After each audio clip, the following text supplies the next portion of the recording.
মাত্র 8টি প্যারাগ্রাফ। পরীক্ষার আগ পর্যন্ত পড়তে পারবে না, যে সময় আছে।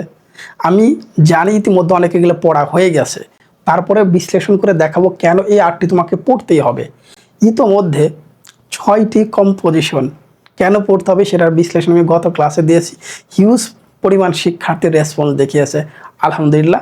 তার আজকে আমরা দেখব কেন এই 8টি প্যারাগ্রাফ আমার পরীক্ষার হলে যাওয়ার আগে পড়তেই হবে সকল বোর্ডের জন্য, ইনক্লুডিং মাদ্রাসা বোর্ড। তো চলো মূল ভিডিও স্টার্ট করি। তাহলে প্রিয় শিক্ষার্থী, ইতিমধ্যে তোমাদের আমি বলে ফেলেছি। দেখো, এই প্যারাগ্রাফ 15 আউট অফ 15 পেতে হলে প্যারাগ্রাফ কত পেজ লিখবো? 2 পেজ লিখতে পারি, 4 পেজ লিখতে পারি, 6 পেজও লিখতে পারি। ডিপেন্ড করে তোমার হ্যান্ড রাইটিংটা কীরকম। যদি অনেক সুন্দর হয়, একেবারে টাইপ করার মতো হয়, তাহলে হাতের বাম থেকে ডান পাশে শেষ করে দিবা, ইনাফ, আর লিখতে হবে না। 4 পেজ লিখতে পারো, 6 পেজ লিখতে পারো, তবে এর বেশি লেখাটা ঠিক হবে না। সুন্দর করে লিখবা। তুমি 6 পেজ যে সময় নিয়ে লিখো, 4 পেজ সেই সময় নিয়ে লিখো। একটু সুন্দর করে সময় নিয়ে লেখো, আলহামদুলিল্লাহ বেশি নাম্বার পাবে। ফ্রি হ্যান্ডে বেশি লিখলেই নাম্বার বেশি পাওয়া যায়, এটা কিন্তু এখন গ্রহণযোগ্য না। তুমি 1 পেজ লিখে যে নাম্বার পাবে, অনেকে 6 পেজ লিখে সেই নাম্বার পাবে না। কারণটা কি? কারণ ওই 1 পেজের মধ্যে পরীক্ষার হলে যে প্যারাগ্রাফটা আসছে সেই প্যারাগ্রাফ সম্পর্কে সে ইনফরমেটিভ, মানে তথ্যটা বেশি দিয়েছে, এই জন্য সে নাম্বারটা বেশি পাবে। বেশি লিখলে বেশি নাম্বার পাওয়া যায়, পৃষ্ঠা গুণে নাম্বার দেয়, এগুলো টোটালি হচ্ছে সেই মানদত্ত আমলের একটা ধারণা। এগুলো থেকে বেরিয়ে আসতে হবে, খবরদার। বেশি লিখলে বেশি নাম্বার পাবো এটা কখনোই ভাবা যাবে না। আর কম লিখো, কিন্তু ইনফরমেটিভ লিখো, নাম্বার বেশি পাবে। আচ্ছা, আমরা এবার দেখবো হচ্ছে বোর্ড প্রশ্ন অ্যানালাইসিস 2025 সালে সাজেশন দিয়েছিলাম না, কি খবর সেটা দেখা প্রয়োজন, যেটা আমি কম্পোজিশন দেখিয়েছিলাম। আচ্ছা, দেখতেই পাচ্ছ ডেঙ্গু ফিভার। ময়মনসিংহ বোর্ড 2025-এ আসছে। গত বছর আমি যে 10টি প্যারাগ্রাফ সাজেশন দিয়েছিলাম, সেখানে ডেঙ্গু ফিভারটা ছিল না। কারণ ডেঙ্গু ফিভার কোনোদিন বোর্ডেও আসে নাই, ফার্স্ট টাইম প্যারাগ্রাফ আকারে আসছে। কিন্তু তোমরা জেনে অবাক হবে, এই ডেঙ্গু ফিভারটা আমি ডায়লগে 1 নম্বরে দিয়েছিলাম। কয়েকটা বোর্ডে ডায়লগ আকারে 1 নম্বরে আসছে। ডায়লগটা আমি 1 নাম্বার দিয়েছিলাম ডায়লগ হিসেবে, ডেঙ্গু ফিভার, সেটা প্যারাগ্রাফ আকারে আসছে। কি করার আছে, আসতেই পারে, জানা আছে তো, বলে হ্যাঁ রাজু ভাই এটা পড়তে বলেছিল, তার মানে তুমি ডায়লগে শিখলেও কিন্তু শিখে গিয়েছো সেই ডেঙ্গু ফিভারটা, রাইট? এবার আমরা আসি হচ্ছে পরেরটা, co curricular activities in your school. এটা আমি লেটারে 2 নাম্বার দিয়েছিলাম, প্যারাগ্রাফ আকারে দিইনি। প্যারাগ্রাফ আকারেটা কখনো আসেও না, বাট গত বছর চলে আসছে। লেটারে দিয়েছি কিন্তু সেটা প্যারাগ্রাফ আকারে আসছে। কারণ আছে, কারণ এর আগে বোর্ডে কখনো আসে নাই, আমরা কেন দিব, রাইট? কোনো স্কুলেও সেটা দেয়নি। নেক্সট, এরপরে দেখতে পাচ্ছি the importance of learning English. এটা আমি লেটারে 6 নাম্বার দিয়েছিলাম, প্যারাগ্রাফের মধ্যে আমি দিই নাই, বাট প্যারাগ্রাফ আকার আসছে কোন বোর্ডে? কুমিল্লা বোর্ডে আসছে। এরপর আসো দেখো হচ্ছে মাই মাদারল্যান্ড বা হোমল্যান্ড বাংলাদেশ, দিনাজপুর বোর্ড 2025-এ আসছে। প্রথম পত্রে 9টা বোর্ডে 9টা প্যারাগ্রাফ, দ্বিতীয় পত্রে 9টা বোর্ডে 9টা প্যারাগ্রাফ, সবগুলো common except without Dinajpur board 2025-এর একটা প্যারাগ্রাফ আসছে মাই হোমল্যান্ড, যেটা আমার সাজেশনে ছিল না। তাহলে আমি বলতে পারতাম তোমাদের সামনে 100-এ 100% কমন পড়েছে। তারপরে তুমি স্যাটিসফাই কেন?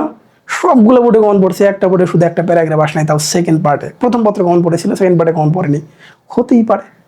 এটাই হচ্ছে ম্যাজিক, এটাই হচ্ছে আমার শক্তি। আমি বিশ্লেষণ করে তোমাদের দেখিয়েছি, আলহামদুলিল্লাহ। তো এবছরও নিরাশ হবে না ইনশাল্লাহ। আচ্ছা, আমরা পরের পেজে চলে যাই। 2 step suggestion, test paper analysis এবং হচ্ছে বোর্ড প্রশ্ন 2015 থেকে 2025 পর্যন্ত আমরা বিশ্লেষণ দেখব। আমাদের কাছে যে টেস্ট পেপারটা আছে, এই টেস্ট পেপারটা আমরা একটু বিশ্লেষণ করব। এই যে টেস্ট পেপারটা আছে, এখানে প্রায় 150-এর মতো স্কুল আছে। 150টা স্কুলে কোন প্যারাগ্রাফটা বেশি বেশি আসছে সেটা আমরা দেখব, রাইট?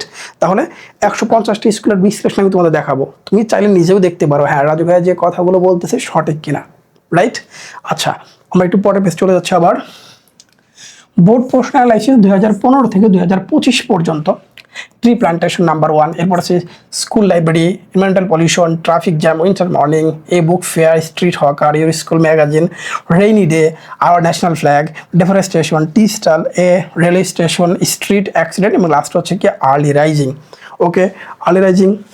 নেক্সট হচ্ছে পরে দেখতে পাচ্ছি the life of a farmer, a bus stand, a village fair, তারপরে visit to historical place, smartphone, a rickshaw puller, তারপরে ইম্পর্টেন্স অফ লার্নিং কম্পিউটার দেখতে পাচ্ছি, লোডশেডিং, ডেঙ্গু ফিভার, তারপর দেখতে পাচ্ছি এ মনলিট নাইট, মাই মাদারল্যান্ড বা homeland, co curricular activities in your school, এবং হচ্ছে ড্রাগ অ্যাডিকশন।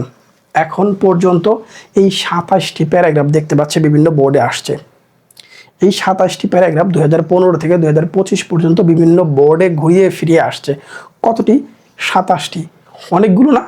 এখন আমি কেউ যদি এই 27টি পড়ে তার কি হবে? সে নিশ্চিত থাকে 99.99% তার প্রশ্ন কমন পড়বে যদি সেই 27টি পড়ে যায়।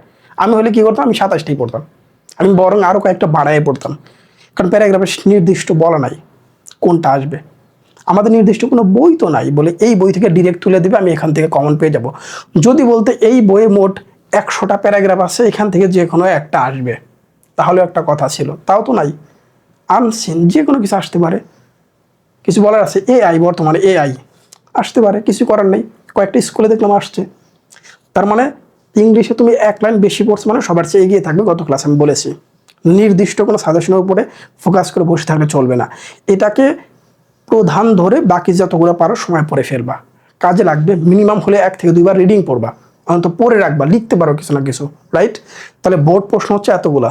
নেক্সট আসি, টেস্ট পেপার অ্যানালাইসিস। এই 10টি প্যারাগ্রাফ দেখতে পাচ্ছি বিভিন্ন স্কুলে। এই যে আমাদের টেস্ট পেপার আছে, এই টেস্ট পেপারের 150টা স্কুলের মধ্যে এই প্যারাগ্রাফগুলো সবচেয়ে বেশি বার আসছে। সবচেয়ে বেশি আসছে 1 নাম্বার এর স্কুল, দেখতে পাচ্ছ এর স্কুল ম্যাগাজিন সবচেয়ে বেশি স্কুলে আসছে। তার মানে তোমার বোর্ডে আসার সম্ভাবনা সবচেয়ে বেশি। এখন ধরো গত বছর তোমার বোর্ডে স্কুল ম্যাগাজিন আসছে, এই বছর কি আসবে? আসতে পারে, বাদ দেওয়া যাবে না, একেবারে বাদ দেওয়া যাবে না।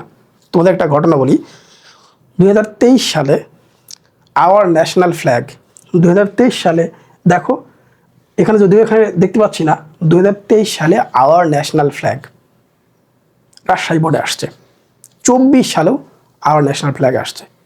টুইস্ট আরেকটু বাকি, 24 সালে প্রথম এবং দ্বিতীয় পত্র 2 পেপারে আওয়ার ন্যাশনাল ফ্ল্যাগ আসছে। এখন যে ছেলেটা বা যে স্টুডেন্টটা মনে করলো 23 সালে তো আমার আওয়ার ন্যাশনাল ফ্ল্যাগ আসছে, 24 সালে তো আসবে না, ও আওয়ার ন্যাশনাল ফ্ল্যাগ পড়ে নাই। পরীক্ষার হলে গিয়ে আওয়ার ন্যাশনাল ফ্ল্যাগ আসছে, ও কী করবে? আওয়ার ন্যাশনাল ফ্ল্যাগ কি গুড সাইড ব্যাড সাইড দিয়ে লেখা যাবে? লেখা যাবে না তো, ও লিখতে পারলো না। প্রথম পত্রে হলো না, সেকেন্ড পার্টে আবার দিয়েছে আওয়ার ন্যাশনাল ফ্ল্যাগ। কি একটা টুইস্ট! অর্থাৎ একই বছর প্রথম পত্রে আওয়ার ন্যাশনাল ফ্ল্যাগ, দ্বিতীয় পত্রে আওয়ার ন্যাশনাল ফ্ল্যাগ আসছে। চিন্তা করে দেখো, তাহলে ওই স্টুডেন্টটা প্রথম পত্র অ্যান্সার করতে পারে নাই, দ্বিতীয় পত্র অ্যান্সার করতে পারে নাই। তাহলে কি হলো? তার খেয়াল করে দেখো, তার 10-20 নাম্বার তার চলে গিয়েছে ইংলিশে। ঘটতে পারে, এই জন্য তোমার বোর্ডে গত বছর আসছে, এই বছর আসবে না, একদম ফেলে দেওয়া ঠিক হবে না। বাংলা দ্বিতীয় পত্র তো রিপিট হয়ই, বাট ইংলিশও কিন্তু রিপিট হতে পারে, যেহেতু আনসিন। মাথায় রাখবে এই বিষয়টা, তোমার বোর্ডেতে ঘটনা ঘটতে পারে, তখন কি করবা? এই 10টি প্যারাগ্রাফ দেখতে পাচ্ছি বিভিন্ন স্কুলে আসছে, তোমার স্কুলেও তো হতে পারে, তোমার স্কুল তো এর মধ্যে পড়ে যেতে পারে, রাইট? তাহলে বিভিন্ন স্কুলে সবচেয়ে বেশিবার আসছে এই 10টি প্যারাগ্রাফ। দেখো একটা মাত্র প্যারাগ্রাফ নিয়ে তখন কথা বলতেছি কেন? যেন তোমরা সিনারিটা রিয়ালাইজ করতে পারো। নেক্সট, 2026 সালের শিক্ষার্থীদের জন্য আমি যে 8টা অবশ্যই পড়ব। 1 নাম্বার হচ্ছে ট্রি প্ল্যান্টেশন। ট্রি প্ল্যান্টেশন আমি কিন্তু কম্পোজিশন আকারে দিয়েছি। যারা কম্পোজিশন ভালো মতো শিখেছো তাদের জন্য ট্রি প্ল্যান্টেশন শেখাটা খুব ইজি হবে, কারণ তারা অনেক বেশি লিখতে পারবে। নেক্সট হচ্ছে school library, environmental pollution, traffic jam, your school magazine, winter morning, a book fair, rainy day, এবং এই যে বাকি দুটো আওয়ার ন্যাশনাল ফ্ল্যাগ এবং ডেফরেস্টেশন, এই দুটো স্টার দিয়ে রাখছি কেন? বুঝো অনেকের গত বছর এখান থেকে 2-1টা বোর্ড হয়তো বোর্ডে চলে আসে, তার পরীক্ষায় সে কী করবে? ওটাকে কম গুরুত্ব দিবে, একবারে আসবে না সেটা ফেলে দিবে না, কম গুরুত্ব দিবে। সেজন্য দুটোকে স্ট্যান্ড বাই রেখেছি। কেন? কারণ কারো বোর্ডে হয়তো গত বছর ওখান থেকে আসছে, ওটা বাদ দিয়ে পড়লেই হবে। বাদ দিয়ে বলতে হচ্ছে 2-1বার রিডিং পড়ে রাখতে পারো। ওকে, এবার আসি আমরা গত ক্লাসের মতো কয়েকটা, এরপরে যেগুলো বেশি important, life of a farmer, তারপর দেখতে পাচ্ছি tea stall, rickshaw puller, moonlit night, street hawker, drug addiction, a bus stand, smartphone, village fair, লাস্টে ভিজিট টু হিস্টোরিক্যাল প্লেস।